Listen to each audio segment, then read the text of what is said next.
ওই চট্টগ্রামে আমার যুবক আইনজীবী আমার যুবক দুনিয়া থেকে চলে গেল। ইসকনের ইতিহাস আপনারা ফেসবুক চালান, দেখেন, মিডিয়া গরম, মুসলমান গরম, দেশ গরম।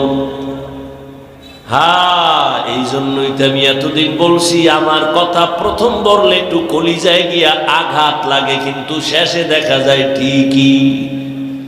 এতদিন বলছিলাম নাকে তেল লাগায়া ঘুমাইছু, কয় হ, কে কয় দেশ স্বাধীন, দেশ স্বাধীন স্বাধীন কইয়া ঘুমাইছু। যদি না ঘুমাইয়া এখনো সোচ্চার থাকতি, মুসলমানের উপরে চোখ তুইলা কথা বলার সাহস কোন নাস্তিক পাইত না। স্বাধীন কইয়া কয়া ঘুমাইতো সরে যুবক, অথচ ঢাকার শহরে আবার মা বোনেরা সাংবাদিক সম্মেলন করে করে চিল্লায় কয় আমগো দেহ ব্যবসার অধিকার আবার ফেরত চাই, সমকামিতার অধিকার নিয়ে দৌড়ায়, ট্রান্সজেন্ডারের আওয়াজ নিয়ে দৌড়ায়। আমি এজন্য বলেছিলাম, এই আওয়ামী লীগ গেছে গেছে কইয়া লাফাইস না, শিক্ষা নে, শিক্ষা নে, জুলুমের পরিণাম ফল কিন্তু তোমার বেলায় এমন হবে। জুলুম করলে তোমার পরিণাম ফলটাও এমন হবে। মুসলমান উলামায়ে কেরাম ছাত্র জনতার বৈষম্য বিরোধী আন্দোলনে জীবনকে বাজি রেখে ময়দানে নেমেছেন। সফলতার চাঁদ উঠছে উলামায়ে কেরামের অবদানের কারণে। এজন্য বলি আল্লাহর কসম, জীবনে যত বন্ধু পেয়েছো কেউ তোদের আপন বন্ধু না রে যুবক বাবা। এই জীবনে তোর কলিজার আপন বন্ধু একমাত্র উলামায়ে কেরাম। আর তুই যারে বন্ধু বানাইছো এ ধান্দাবাজ আর চান্দাবাজ, স্বার্থপর। স্বার্থে আঘাত লাগলে দল থেকে নাম কাটবে না, কল্লা কেটে দিবে, কল্লা। এর নাম সোনার বাংলার রাজনীতি। আর কোরআনের রাজনীতি আর ইসলামের রাজনীতি, মালিক যেই প্লেটে খাবে গোলাম একই প্লেটে খাবে।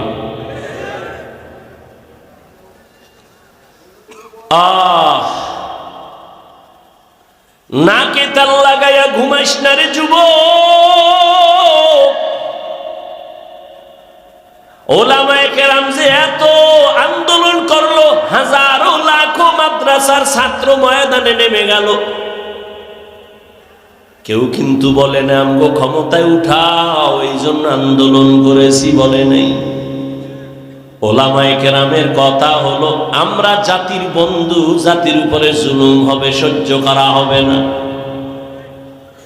উপদেষ্টা, প্রধান উপদেষ্টা যেই থাক না কেন, আমগো আফসোস নাই, তবে উলামায়ে কেরাম একটা রেড সিগন্যাল লাগায় দিছে, জুলুম করলে কোনো বান্দার ছাড় দেয়া হবে না।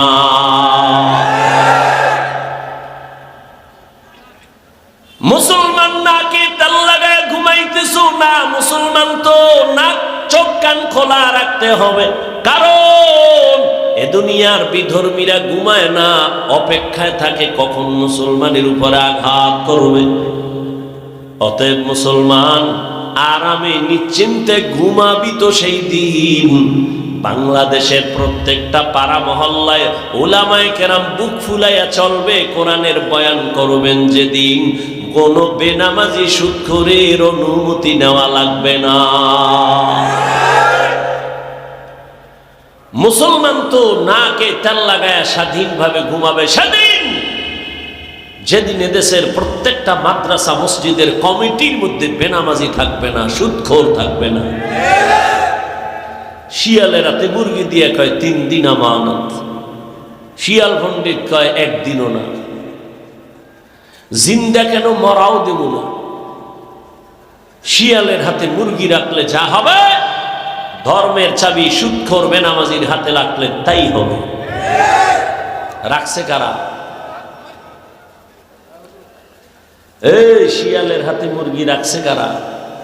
এখন আর আওয়াজ নেই। হ্যাঁ, তোমরাই রাখছো। চিল্লাইছো আমরা ইসলাম চাই। ভোটের আগের রাত্রে টাকা খাইয়া কেবলা ঘুরায়া বলছো হুজুরেদের ভোট দিয়া কি হবে? কিছুই হবে না। অথচ এই জমিনে যা কিছু দেখো সফলতার পেছনে হুজুরদের ছাড়া কোনো কিছুই হয় না। হ্যাঁ, আল্লাহ হেদায়াত দান করে।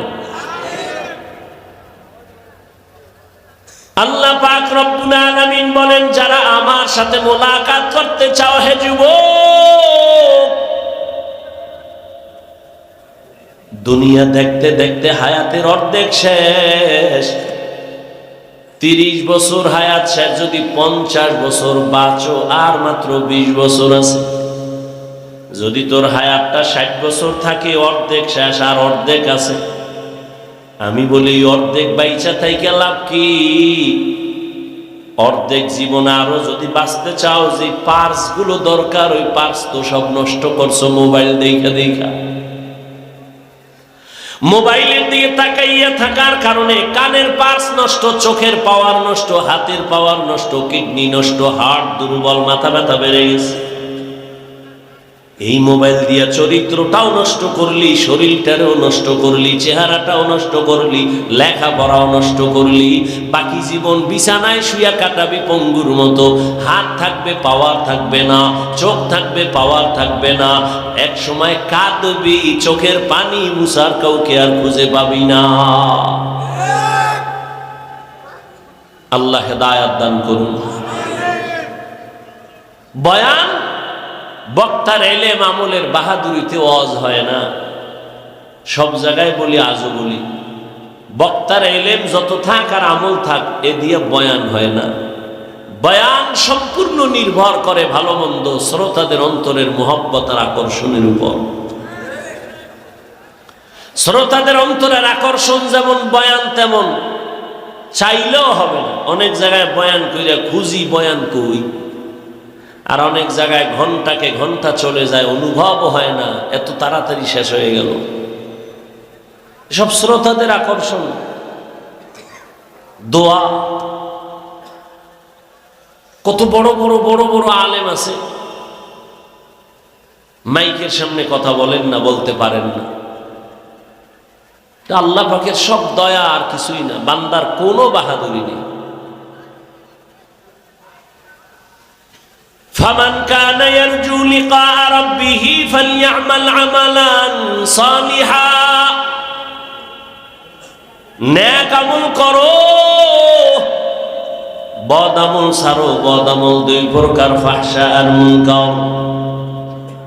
ফাহশা এমন বদ আমল যেগুলো বুঝার জন্য দলিল লাগে না, যেমন মিথ্যা কথার কথা বলতেছিলাম।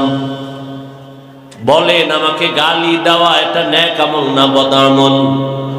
এই কথা কন না কেন? বদ আমল। বুঝার জন্য দলিল লাগবে? দলিলের কোনো প্রয়োজন নাই, কিন্তু দলিল আছে। আবার একটা বদ আমল আছে মুনকার, যেটা বুঝার জন্য দলিল ছাড়া সমাধান হবে না।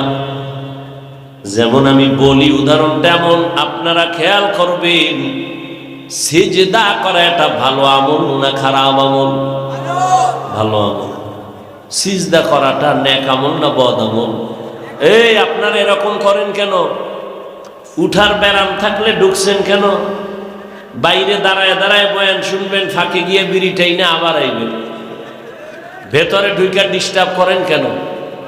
বক্তব্য শেষ, সব শেষ, এখন বাকি শুধু আমার মোনাজাতটা।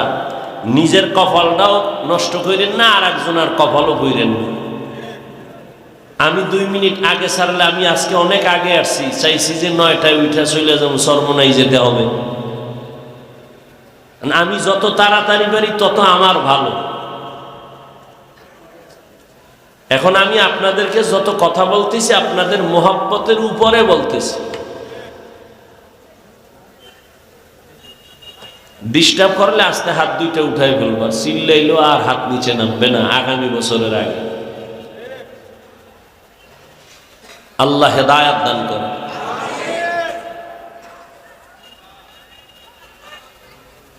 সিজদা করা এটা নেক আমল না বদ আমল? এই সিজদা যদি কেউ কবরে দেয়, মাজারে দেয়, পীরের কাছে দেয়, বট গাছে দেয়, আচ্ছা বলেন তো এরকম দেনেওয়ালা আশেকে রসুল আসেনি? আচ্ছা যারা দেয় জানা থাকলে বলেন এরা কি বদ আমল মনে করে দেয় না নেক আমল মনে করে দেয়? আচ্ছা আমার মতো একজন ভাঙাচুরা মৌলবি গিয়ার যদি কয় এই তুই করো কি, মাজারে সেজদা দেই, শিরিক, বলবে চ কিসের শিরিক? দলিল দলিল দাও। এখন আমি দলিল দিছি আল্লাহ ছাড়া অন্যকে ইবাদতের সিজদা দেওয়া হারাম। ইবাদতের সিজদা আল্লাহ ছাড়া কাউকে দেওয়া যাবে না। কয় তোমার দলিল শেষ নি? কহা কইবার আমার দলিল নাও। কি? আমি যে পীরের সিজদা দেই এটা ইবাদতের সিজদা না, এটা সম্মানের সিজদা না। আমি আবার প্রশ্ন করলাম, এই নাউজুবিল্লাহ পরে কোন আগে শুনেন, আমি আবার প্রশ্ন করলাম ভাই তুমি যে বললে এটা সম্মানের সিজদা দাও, তোমার দলিল কি? দলিল নেই, চেঁচামেচি করিস না। এক নাম্বার দলিল কোরআনের আয়াত, কঠিন দলিল। কি? আল্লাহ নিজে অর্ডার করলেন আদমের সিজদা দাও। আল্লাহর সামনে আদমের ফেরেশতারা সিজদা দিছে সম্মানের। আরো দলিল নিবিনি কয় দে, আর একটা দলিল নাও তাও কোরআন থেকে, ইন্নী রাআইতু আহাদা আশারা কাওকাবান ওয়াশ-শামসা ওয়াল কামার রাআইতুহুম লি সাজিদিন। টাটকা দলিল। ইউসুফ নবীর গিয়া তার মা বাবা ভাইয়েরা মিশরের জমিনে যাইয়া, ইউসুফ নবী অর্থমন্ত্রী হয়ে বসে আছেন মিশরে, মা বাবা ভাই কেনান থেকে যাইয়া ইউসুফ নবীর সেজদা করেছিল সম্মানের সেজদা। টাটকা দুইটা দলিল দিছে কোরআন থেকে, আমি বোল্ড হয়ে গেছি। আমার আর এলেমের জোর নাই এইটারে কাউন্টার দিতে। এখানে এখন লাগবে আলাদা পাওয়ার। কি পাওয়ার? সচরাচর আমরা বলি এটাকে রুহানি পাওয়ার। কোরআনে এই পাওয়ারকে বলা হয়েছে ফুরকান, হাদিসে এই পাওয়ারটাকেই বলা হয়েছে ফেরাসাতের পাওয়ার। ইয়া আইয়ুহাল্লাযীনা আমানু ইন তাত্তাকুল্লাহ ইয়াজআল লাকুম ফুরকানা। তাকওয়ার উপরে যারা চলবে আল্লাহ তাদেরকে ফুরকান নামের একটা আলাদা পাওয়ার দান করবেন। কেমন ওই পাওয়ার? হুয়া নূরুম মিন ইলাহি, আল্লাহর দেওয়া একটা নূরের আলো, একটা পাওয়ার, যেই পাওয়ার দিয়া মা ফুররিকা বিহি বাইনাল হাক্কি ওয়াল বাতিল, হক বাতিল নির্ণয় করে হকের পথে আগায় যাবে। হাদিসে এই পাওয়ারটাকে বলে ফেরাসাতের পাওয়ার। ক্বালান নবিয়্যু সাল্লাল্লাহু আলাইহি ওয়া আলিহি ওয়া সাল্লাম ইত্তাকু ফিরাসাতাল মুমিন ফাইন্নাহু ইয়ানজুরু বিনূরিল্লাহ। আল্লাহর বিশেষ কিছু বান্দা আছে, এদের আল্লাহ আলাদা পাওয়ার দান করেন। ওই পাওয়ার পাইয়া তারা অনেক কিছু দেখে যা তোমরা দেখো না। আর তারা একটা চামড়ার চোখ দিয়ে দেখে না। আল্লাহ তাআলা এদের নূরের আলো দান করেন, ওই নূরের পাওয়ার দিয়ে তারা দেখতে পায়। নূরের আলো দিয়ে তারা অনেক কিছু দেখে। এই পাওয়ার আল্লাহ বিশেষ বান্দাকে দেন, সবাই পাওয়ার পায় না। খুতবা দিতেছেন, জুমার খুতবা, হঠাৎ করে আওয়াজ, ইয়া সারিয়াতাল জাবাল, ইয়া সারিয়াতাল জাবাল, ইয়া সারিয়াতাল জাবাল। ওমরে ফারুক আওয়াজ দিছে, সারিয়া, পাহাড় পাহাড় পাহাড়। আওয়াজটা দিছে খুতবার মধ্যে অপ্রাসঙ্গিক। কয় হে সারিয়া কই? কয় মদিনা থেকে 2000 কিলোমিটার দূরে ইরানে। সারিয়াকে জিজ্ঞাসা করা হলো, রে সারিয়া, ওমরের আওয়াজ শুনছো? সারিয়া বলে, কাছে বৈশা আওয়াজ দিলে যেমন শোনা যায় তেমনই শুনছি। ফেরাসাতের পাওয়ার। উসমান রাদিয়াল্লাহু তাআলা আনহু সাহাবায়ে কেরামদের বসায়া বয়ান করেন। হঠাৎ এই মজলিসের মধ্যে আব্দুল্লাহ ইবনে মাসউদ চলে আসছেন বাজার থেকে। ওসমান আর একদিকে তাকায় কয়, একজন লোকের চোখের দিকে তাকাইয়া দেখলাম জেনার আসর লাইগে রইছে। জেনার বুঝেননি? সাহাবী কি খোলা ওহী আছে নাকি? না। তো আপনি কেমনে বললেন আমার চোখে বেগানা জেনার নজর লাগছে? উসমান বলে, ওহীর দরজা নাই, নবুয়তের দরজা বন্ধ, তবে ফেরাসাতের দরজা তো খোলা। ফেরাসাত বান্দা স্বাভাবিকভাবে যা দেখে না, এই পাওয়ারওয়ালারা অনেক কিছু দেখেন। এ শক্তি আল্লাহর দেওয়া। কাদেরকে আল্লাহ দিবেন? কোন গাঞ্জাখোর বেনামাজিকে দিবেন না। যারা তাকওয়ার উপরে মজবুত, আল্লাহ তাদেরকে দিবেন। हर के दारत खौफ हक दर दिल मदनुम जन्नतुल मअवा देहद उरा मकाम। नेक আমল করি ওরে যুবক, তবে সাবধান, শিরিকের গন্ধ যেন আমলের মধ্যে না থাকে। শিরিকের গন্ধ বড় মারাত্মক। এবার বুঝেন শিরিক কি জিনিস? আল্লাহ কয়জন? জোরে বলেন। ওই যে আল্লাহ এক, কোন দিক থেকে এক? আওয়াজ নেই। কোন দিক থেকে আল্লাহ এক বলেন? সহজ কথা, যেদিকেই তুমি বলো সেদিকেই আল্লাহ। রিজিক দেওয়ার বেলায় আল্লাহ, সম্মান দেওয়ার বেলায় আল্লাহ এক। রুহানি পাওয়ার দিয়া ওই বেদাতি ভণ্ডকে জিজ্ঞাসা করা লাগবে, তুই যে দুইটা দলিল দিলি কোরআন থেকে, আদমের সেজদা দিছে সম্মানের, ইউসুফ নবীরে মা বাবা ভাইয়েরা সেজদা দিল সম্মানের, দুই দলিলের গোড়ায় ইউসুফ নবী আর আদম নবী। বল এবার তোরে দলিল ছাড়া বুঝাইতে হইবে, আকলি দলিল। বল তুই ইউসুফ নবীর উম্মত নাকি আদম নবীর উম্মত? এবার বেদাতি কি কইব? কোন নবীর উম্মত? মুহাম্মদের উম্মত। যখনই কইব ঠাস করে একটা থাপ্পড় দিয়ে এবার বলবি যে কানে ধর, তুই নবী মুহাম্মদের উম্মত, দলিল দাও ইউসুফ নবী দিয়া। বিষয় কি? মুহাম্মদের ইতিহাস জানো?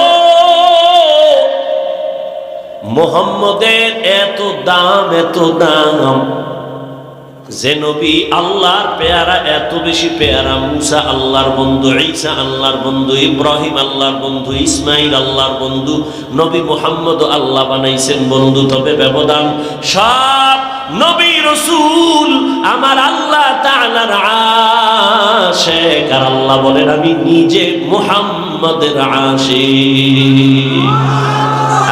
ইমামুল আউয়ালিন আল আখিরিন বহরে সাদকা রাহমাতাল লিল আলামিন সাইয়্যিদুল কাউনাইন খাতমুল মুরসালিন আখির আমত বুদে ফখরুল আউয়ালিন।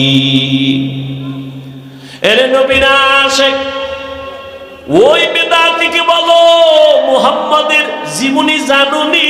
যেই নবীর জীবনে একমাত্র আইন আল্লাহ ছাড়া কাউকে সিজদা দেওয়া যাবে না, সম্মানের দাও আর ইবাদতের দাও আল্লাহকেই দিতে হবে, আর কাউকে দেওয়া যাবে না। এইবার তোর কাছে একটা প্রশ্ন, নবীজির 63 বছর হায়াতে নবীরে ভালোবাসা কোনো মানুষ গিয়া সিজদা দিছিনি? নবীরে আসেনি কোনো দলিল? নাই। নবীর ইন্তেকালের পরে আজ ১৫০০ বছর হয়ে গেল, নবীজির মাজারে গিয়া কেউ সিজদা দিছেনি? আচ্ছা আমাকে বলেন তো, নবীজির দরবার মদিনার দরবার থেকে, দুনিয়াতে তো বহু দরবার আছে, মদিনার থেকে দামি কোন দরবার? নাই। দুনিয়াতে মাজার আছে না? বলেন তো আমার রসুলের মাজার থেকে দামি কোনটা? ঈসা নবীর মাজার, মুসা নবীর মাজার, আজমিরের মাজার, নিজামুদ্দিন আউলিয়ার মাজার, সবাই একমত পৃথিবীর শ্রেষ্ঠ দরবার মদিনার দরবার, শ্রেষ্ঠ মাজার নবীজির মাজার।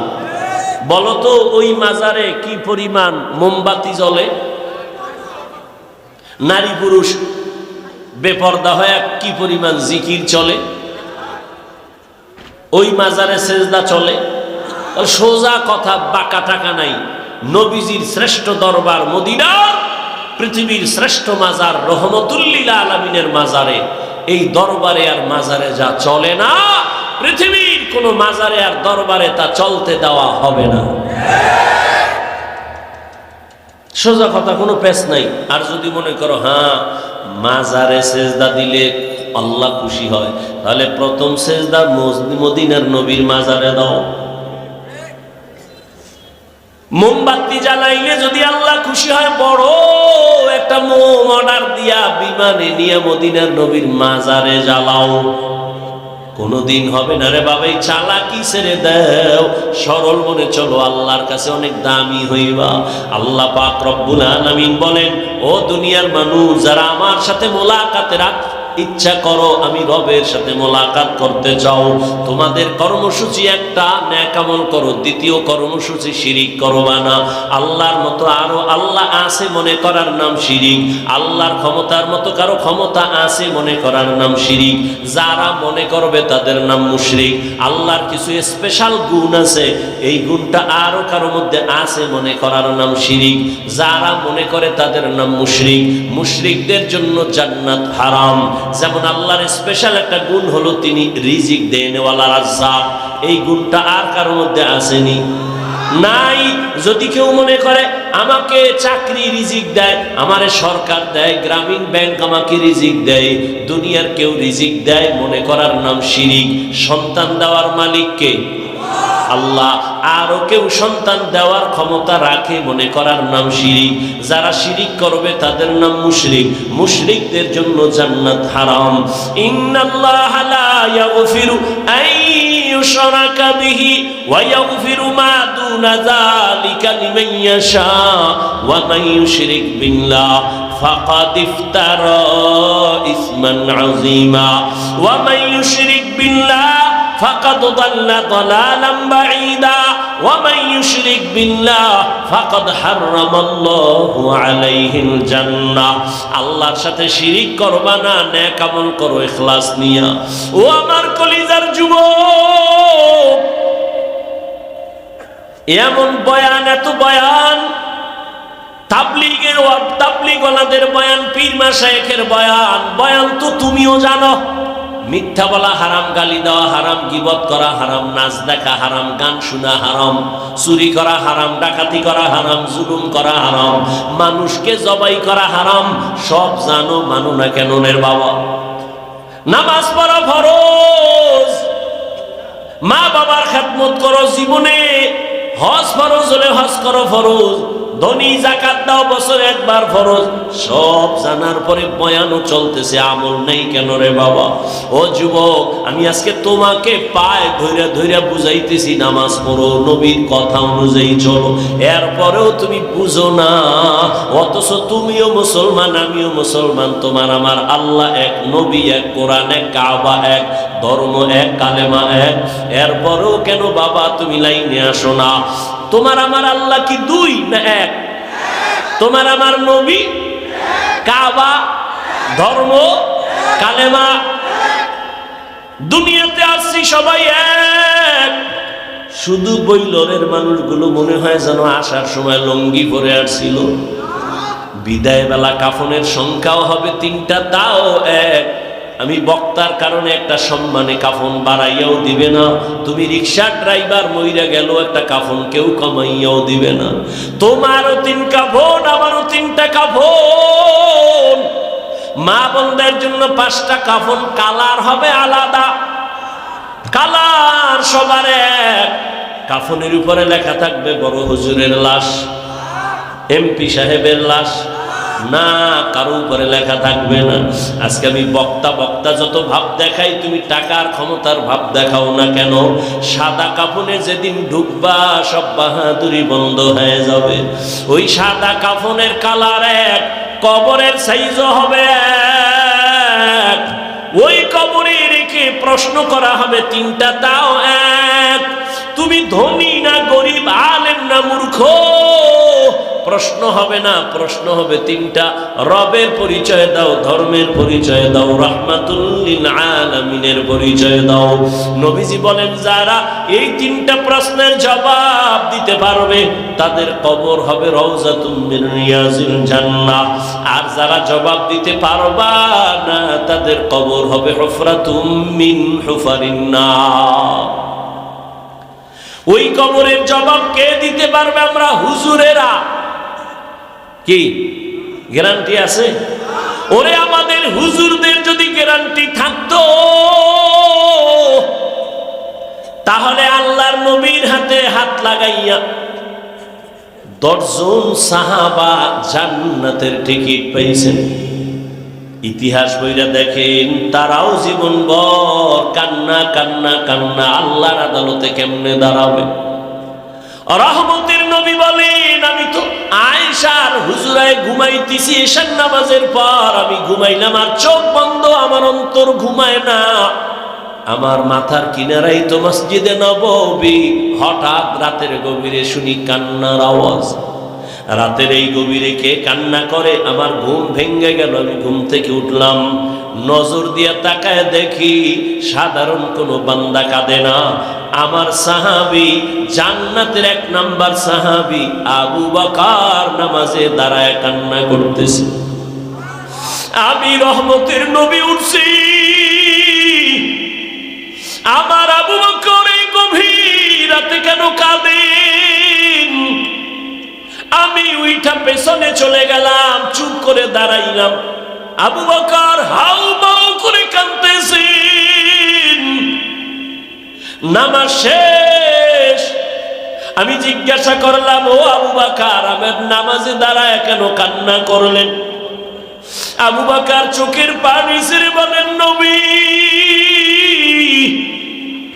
আল্লাহর আদালতে কেমনে দাঁড়াইয়া হিসাব দিব সেই ভয় কান্না করেছিলেন নবী। রহমতের নবী বলেন, আবু বকর, জান্নাতি 10 জন সাহাবাদের মধ্যে আপনার তো 1 নাম্বার সার্টিফিকেট আছে, এত টেনশন কেন?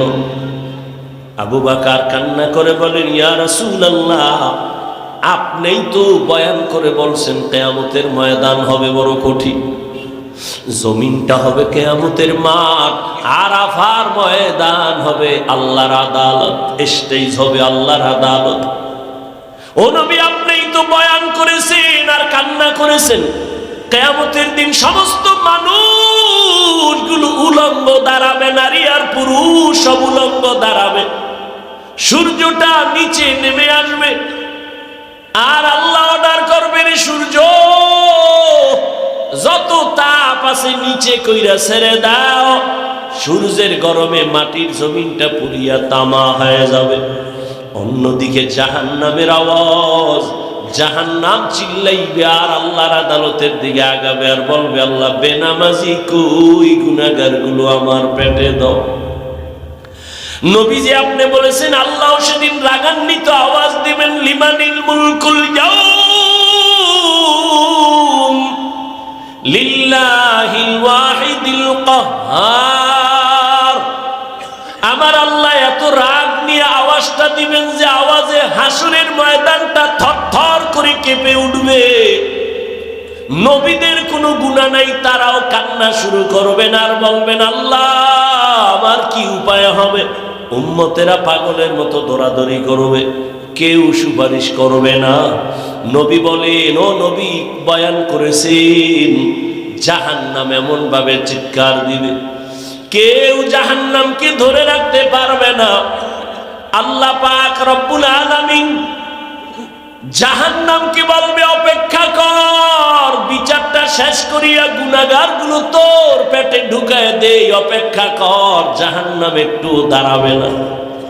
জাহান্নামের আওয়াজে আবার আমার নবী আল্লাহর সামনে সিজদায় পড়ে কান্না করবেন।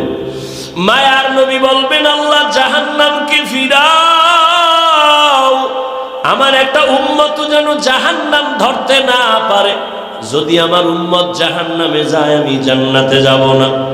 আল্লাহ তখন বলবে ফেরেশতাকে, ও ফেরেশতারা 70,000 শিকল লাগায় জাহান্নামের বেঁধে ধরে রাখো, সামনে যেন অগ্রসর হতে না পারে।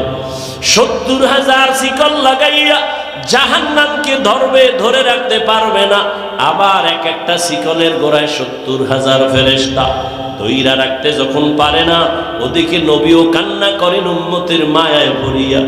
ও বেনামাজি নবীর আশিক উম্মতের দল, কেমন একজন নবী পাইলা, ওই নবীর চিনলা না? আবু বকরের মতো বান্দা যদি জাহান্নামের ভয়ে কান্না করতে পারেন, তাহলে আমার তোমার তো কান্না করে করে মরিয়া যাওয়া উচিত। অথচ কপাল বড় খারাপ, গুনাহ করতে করতে করতে করতে জীবনটা নাপাক, অথচ চোখে পানি নেই। অন্যে কান্না করে তাও পছন্দ করি না, কপাল বুঝি বড় খারাপ হয়ে গেল। আবু বকর বলেন, ইয়া রাসূলুল্লাহ, আপনিই তো জাহান্নামের বয়ান আর হাসরের ভয়ানক বয়ান করেছেন। আল্লাহ পাক নবীর কান্না দেখে বলবে, নবী কাঁদবেন না, আপনি মাথা উঁচু করে একটু সামান্য পানি দিয়া বলবে ফেরেশতা জাহান্নামের গায়ে ছিটায়া দাও। জাহান্নামের গায়ে যখন দিবে, পানিটা দেওয়া মাত্র জাহান্নাম দ্রুত পেছনে দৌড়াবে। যেই জাহান্নামকে 70,000 শিকল দিয়েও ধরে রাখতে পারে নাই, সামান্য একটু পানি দেওয়া মাত্র জাহান্নাম পেছনে যাচ্ছে। ফেরেশতারা বলবেন, ও আল্লাহ, যেই জাহান্নামকে ধইরা রাখতে পারি না, শিকল লাগায় একটু পানি দিলা দৌড়ায় যায় পিছনে, এমন বরকতের এটা কি পানি? জমজমের পানি দিছো নাকি কাউসারের পানি, না আবে হায়াতের পানি, না দুনিয়ার কোন সমুদ্রের পানি? আল্লাহ বলবেন, না ফেরেশতা, এটা জমজমের পানিও না, আবে হায়াতের পানিও না, কাউসারের পানিও না। এই পানি হলো আমার মায়ার নবীর গুনাহগার উম্মতের চোখের পানি। আমার মায়ার নবীর গুনাহগার উম্মতেরা দুনিয়াতে গুনার কথা স্মরণ করে করে কান্না করছি, ওই পানি আমি জমা রাখছি কুদরতের দ্বারা। আমি ওয়াদা করেছি নবীর মাধ্যমে যারা চোখের পানি ছাড়িয়া আল্লাহর কাছে ক্ষমা চাইবে, আমি আল্লাহ ওই পানির দ্বারা জাহান্নাম হারাম কইরা দিব, আর জাহান্নামের ঢুকাবো না। আমি ওই বান্দাকে জাহান্নাম থেকে জান্নাতে ঢুকাইয়া দিব। ও এলাকার যুবক বাবারা, ও বৃদ্ধ বাবাজি, ও পর্দার আড়ালের মা বোনেরা, আমি এতক্ষণ চিল্লাইয়া তোমাদের বয়ান শুনাইছি, একবারও কিন্তু বলি নাই আমি 5 কল্লি মাথায় দিছি তোমরাও দাও, না হয় ধ্বংস। আমি কওমি মাদ্রাসায় লেখাপড়া করেছি, একবারও বলি নাই স্কুল কলেজ বাদ দিয়া কওমি মাদ্রাসায় যাও, না হয় ধ্বংস হয়ে যাওয়া।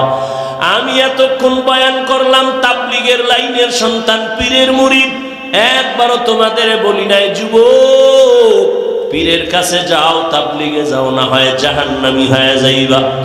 আমি তোমাদের কি বুঝাইতে চাই, বিদায় বেলা একটু খেয়াল কইরা শোনো রে বাবা। আমি তোমাকে বড় হুজুর হইতে বলি না, তসবিহ লাগাও পাগড়ি লাগাও বলবো না, বরং আমি তোমারে দোয়া কইরা যাই, এই ময়দানে হাজারো আল্লাহর গোলাম আছে যাদের দোয়া আমিন ফেরত যাবে না।